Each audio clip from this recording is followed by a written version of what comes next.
Hey everybody, welcome back to my channel. It's Constance the Reader. Hello, it's Christmas.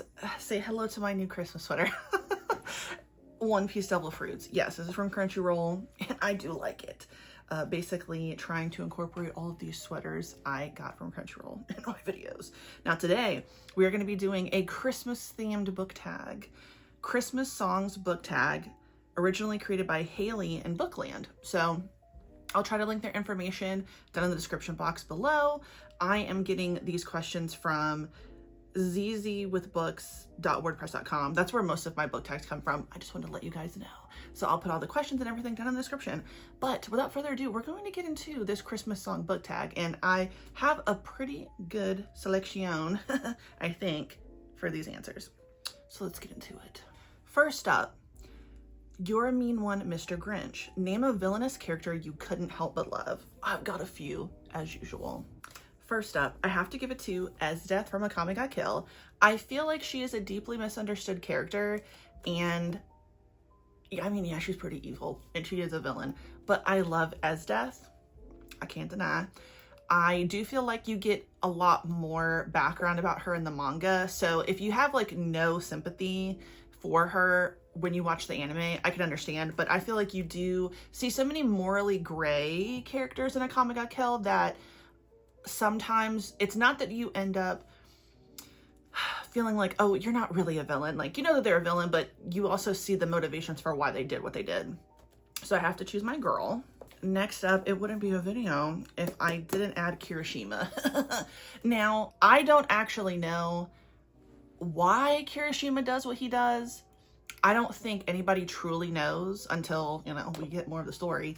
But yeah, he's a villain that I like, okay? He's obviously dangerous, a little mysterious, but I love what he's got going on with Yoshino, so I have to give it to him. Next, I wanted to go with Shu Kaigetsu. Now, I know you're seeing our main character, Ko-Riren, I think that's how you say her name, but much like with Esdeath, okay, so you know that Kaigetsu, there's a background for her that it's just really unfair, like the way she's been treated. She's been manipulated. She's definitely been like through it, and she doesn't deserve all of the hate that she gets. So she is considered a villain in this, but I do like her. I think every single one of the girls in Prison School is a villain.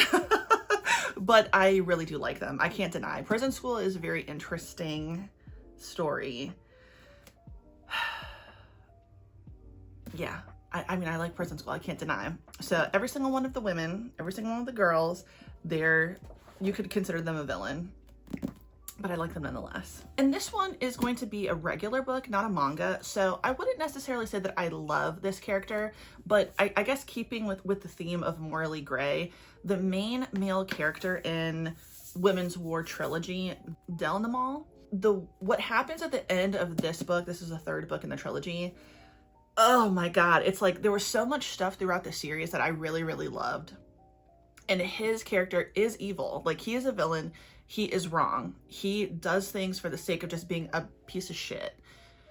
And as the story progresses and you get to know him a little bit more, it's not that I love him, but I did have some sympathy for him in the end, especially with what happens to him and how he may or may not change at the end of the book. So if you've never read Women's War, I would definitely suggest read it because I think it's really good. I'm a little biased, I know. I always recommend Women's War. This was good. I recommend. Next, All I Want for Christmas Is You. Which book do you most hope to see under your Christmas tree? First and foremost, Heavenly Tyrant. Okay, now I'm going to be buying that for myself. So hopefully I do a pre-order soon because I have to have that book for this month. What I would have chosen if I hadn't already gotten it would have been Noragami, the final volume.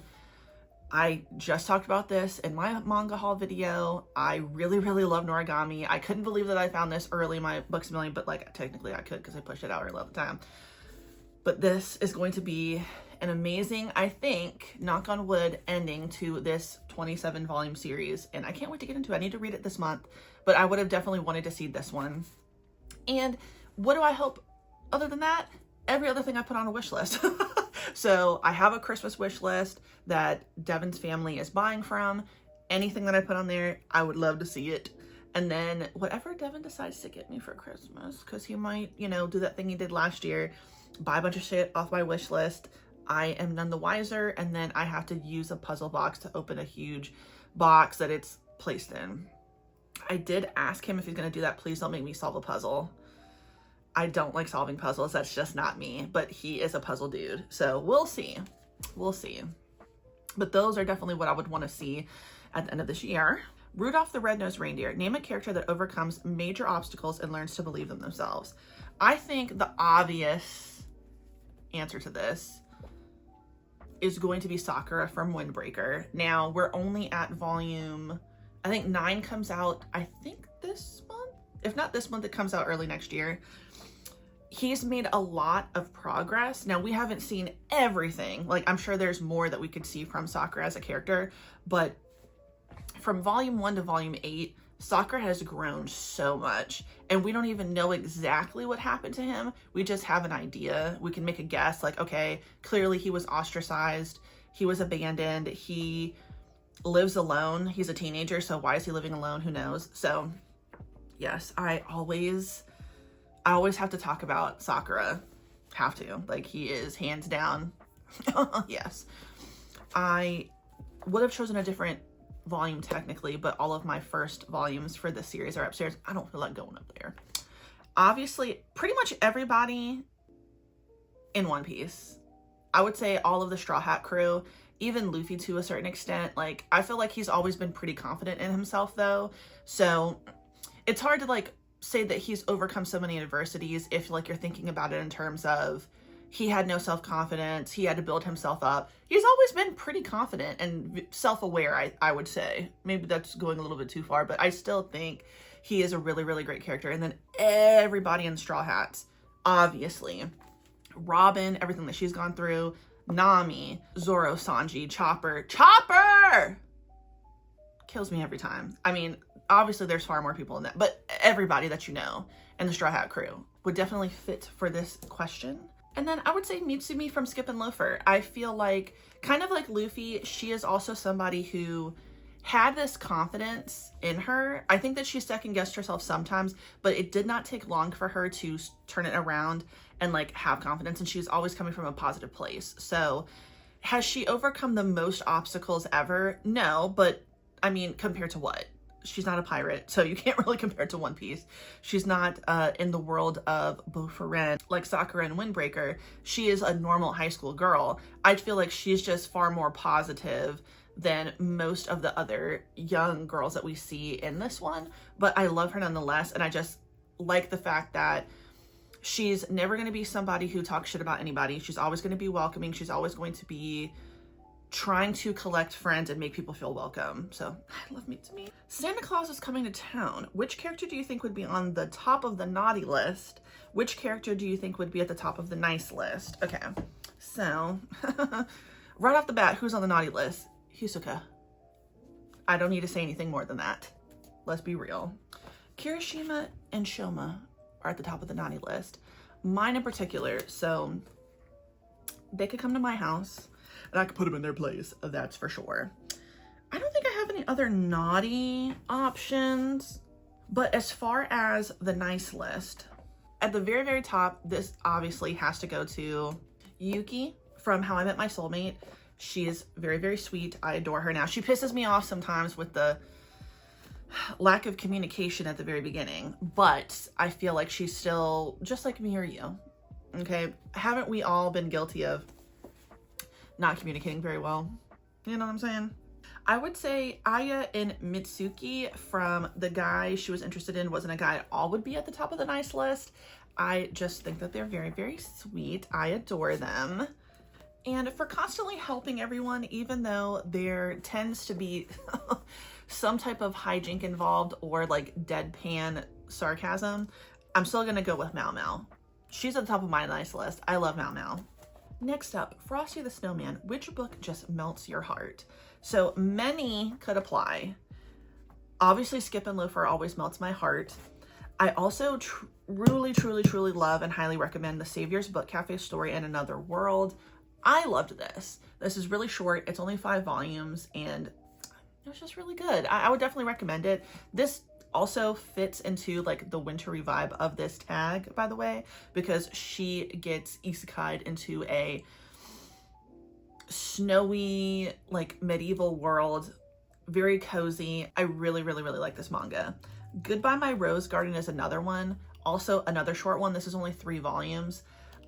It's definitely has its sad moments, right? Because we're talking about a young woman who wants to kill herself but doesn't want to actually kill herself, so she asks her maid to do it for her.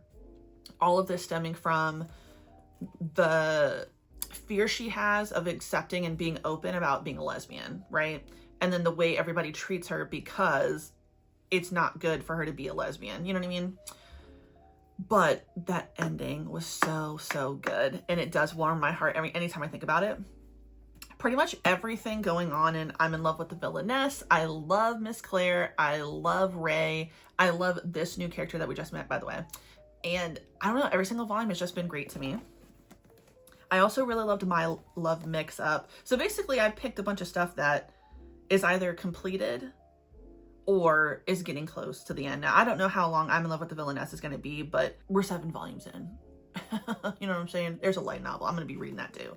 But I love My Love Mix-Up. This was really good. I got this as a gift from my friend as well. That's how much I loved it. And I know that she will love it. So yeah. And of course, like I said, Skip and Loafer. You could also go Apothecary Diaries. I love Apothecary Diaries. I get so fucking excited every time a new volume's coming out. So it has to go to that. Feliz Navidad. Choose a book that takes place in a country other than your own. So pretty much all of these would fit, clearly. Most of them take place in Japan or China or a fictional realm altogether. But one that definitely stands out, you could definitely choose, is Our Not So Lonely Planet Travel Guide, because this couple is actually traveling around the world. Now, I think that they do come to America at some point. I don't think that they came to America in this volume. Yeah, they went India, Thailand, and then Georgia. So they may have gone somewhere else too. I can't remember. Now, I only read this volume, but I have the next 3, so I need to pick them up. But I thought that this would be a good edition, if you will. I think it fits. But yeah, pretty much everything fits into that question. It's the most wonderful time of the year. Which holiday-themed book do you use to spread Christmas joy? So these are not joyful, but they are Christmas-themed or Christmas-themed adjacent. But they don't have good endings. Like, they're not like a tied up in a bow type of Christmas thing. Now, what I oftentimes say, and this still applies, is I like to talk about the Santa smut I read a few years ago. I think that spreads Christmas cheer, okay? Because Santa, there was one where Santa could enlarge himself, his entire body or an appendage. I think that's just fun to bring up. And if y'all wanted to read it, you know, let me know. I'll give you the name of it in the comments. But Secret Santa is definitely one I always talk about and recommend. I don't know what it was about this one, but this one was so good to me. I really liked Secret Santa. I actually want to read this for the book club with my mom, my sister, and my cousin. I did ask, like, would y'all be open to reading like a horror book? My sister is, I think, a scaredy cat. So she says no a lot, but for this month, she said that she would. So there you go. So I'm considering it. But also, I would choose The Bear and the Nightingale by Catherine Arden. I really, really liked this trilogy. Now, obviously, it's kind of more in a Christmas setting, but it's not a Christmas book. I do think that this could get you into the feeling of Christmas in a way. Obviously, there's some dark themes in here. We've got an evil fucking priest. What else is new? Trying to spread his, you know, rules for thee, not for me type religion, and stalking and harassing a woman. So not the best, but in the end, I like what happened. I like the people who got what was coming to them, and I like how our main character got what she deserved, you know what I'm saying, in a good way. So I would definitely say those. I would recommend them. If you've never read them, give them a shot. Also, just read some Christmas smut. Why not? I might read some this year. Who knows? You know, I can see what they got for free on Kindle Unlimited or whatever. Sleigh Ride. Which fictional character would you choose to spend the holidays with? Doesn't have to be a love interest. So Mau Mau obviously. I would love to be sandwiched in between Shoma and Kirishima, but I'd also like to hang out with Yoshino. And you know, Yoshino could be there. Okay. I don't know what that would be with, okay, you got, I mean, I guess a triangle? No. Me in the middle? Something like that. I would do it. I would do it. Almost everybody I mentioned that I love, I would want to hang out with. But I would definitely think that I would have a huge, awesome holiday feast if I was with the Straw Hat crew. I think that that makes the most sense because you know that they're going to eat, you know they're going to drink, and they're going to spend some coin. It might get stolen at some point and they might get put into a sticky situation, but that feast, whether it's at the beginning or the end of this thing that happens in between, I would like to definitely be hanging out with them as well. I think that would work. Baby, It's Cold Outside. Which book that you didn't like would you sacrifice to the fire to warm yourself up in the cold? So this one's tough because I gave a lot of books away recently, so now they're just like erased from my mind. I mean, I could go with the oldie but goodie, Red, White, and Royal Blue. I would set that on fire so many times. I hated that book. I've talked about it since the beginning of this channel. I don't hate you for liking it, but I don't see how people really like it. You know what I mean? Like, it's just like those two main characters, especially the one, I think his name is Alex, is just, I want to strangle him. He pissed me off so much. I would also probably burn some Riley Sager books for sure. Why not? And there aren't a lot of manga that I would burn to keep myself warm. I know I gave one away recently. It's not that I would want to burn it because I hated it, but I mean, why not? I'm never going to read it again. I think that was, what is it? School Trapped in Time or something? I can't even remember what the name is, but it's a bunch of kids stuck in like a weird time warp that's also in the mind of somebody who killed themselves. I don't know. It was 4 volumes. It wasn't my favorite. I would burn that. Do you hear what I hear? Which book do you think everyone should read? Every single thing I mentioned, for sure. I don't think I pulled out anything specifically for that one, but honestly, every single thing I mentioned, and then everything you ever see me read, almost everything. But you know, I would say try anything. Try anything. Why not? But everything I mentioned here for sure. Yakuza Fiancé, absolutely. Skip and Loafer, One Piece. I would definitely say Windbreaker. Now, some of these I know you might watch them instead of read them, and that's okay. But I think everything, you should read it. So How I Met My Soulmate. Yeah, dude. Like I said, The Saviors, Book Cafe Story in Another World. Absolutely love this one. Goodbye My Rose Garden. I'm in Love with the Villainess. Any of the Villainess ones I talk about, everything. Definitely give every single thing I talk about a try. I think that you will like a handful of the stuff I talk about, but honestly, I won't get too cocky. I'm not going to say you would like everything because not everybody likes everything. And not everybody wants to read Titan's Bride. You know? But why not give it a try? Who am I? Who am I? But that is it. That is the end of the book tag. The other thing is like tag somebody. If you want to do this tag, do it. Please make a video, or if you just want to answer the questions down in the comments, let me know. I'd love your answers. So hopefully this is not going to be the one and only Christmas book tag video I do, because you know I do like a good book tag every now and then. If you have any other ones that you guys have heard that you think would be fun for me to answer, let me know down in the comments. I'd appreciate it.